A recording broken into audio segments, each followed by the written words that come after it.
महंगाई, supply chain का संकट जारी रहने के बावजूद पहली तिमाही में शानदार प्रदर्शन करके कॉर्पोरेट इंडिया ने कारोबारी साल 2022-23 की शानदार शुरुआत की है। बैंक ऑफ बड़ौदा की एक रिसर्च रिपोर्ट के मुताबिक अप्रैल-जून तिमाही में एविएशन, हॉस्पिटैलिटी, रिटेल और ज्वेलरी सेक्टर की कंपनियों के दमदार प्रदर्शन की बदौलत कंपनियों का मुनाफा 18.4% बढ़कर 2.04 लाख करोड़ रुपए हो गया। इन कंपनियों का कुल मुनाफा अप्रैल-जून 2021 में 1.73 लाख करोड़ रुपए था।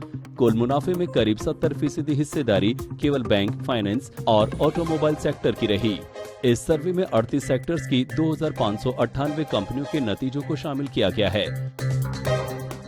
इससे पहले इन कंपनियों की बिक्री पर कोविड-19 का गहरा असर देखा गया था। इस बार एफएमसीजी जैसे कुछ सेक्टर्स के मुनाफे पर मैन्युफैक्चरिंग लागत में हुई बढ़ोतरी का असर देखा गया है।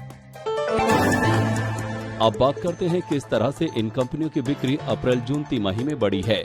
बैंक ऑफ बड़ौदा की रिसर्च रिपोर्ट के मुताबिक इन 2598 कंपनियों की बिक्री सालाना आधार पर 39.8% बढ़कर 26.22 लाख करोड़ रुपए तक पहुंच गई है। कोविड-19 के पहले यानी अप्रैल-जून 2019 में ये बिक्री 18.01 लाख करोड़ रुपए थी। वहीं 2020 में ये घटकर 13.10 लाख करोड़ रुपए और 2021 में ये बढ़कर 18.75 लाख करोड़ रुपए तक पहुंच गई थी। बैंक ऑफ बड़ौदा की एनालिस्ट टीम के मुताबिक दूसरी और तीसरी तिमाही के नतीजे और बेहतर हो सकते हैं। इसकी वजह है कि जुलाई से लेकर दिसंबर तक त्योहारों और शादियों का सीजन रहेगा, जब आमतौर पर सामान्य से ज्यादा बिक्री होती है। इसके अलावा ये खरीफ फसलों की कटाई का भी सीजन होगा, जिससे ग्रामीण अर्थव्यवस्था में मजबूती आती है और वहां डिमांड बढ़ती है।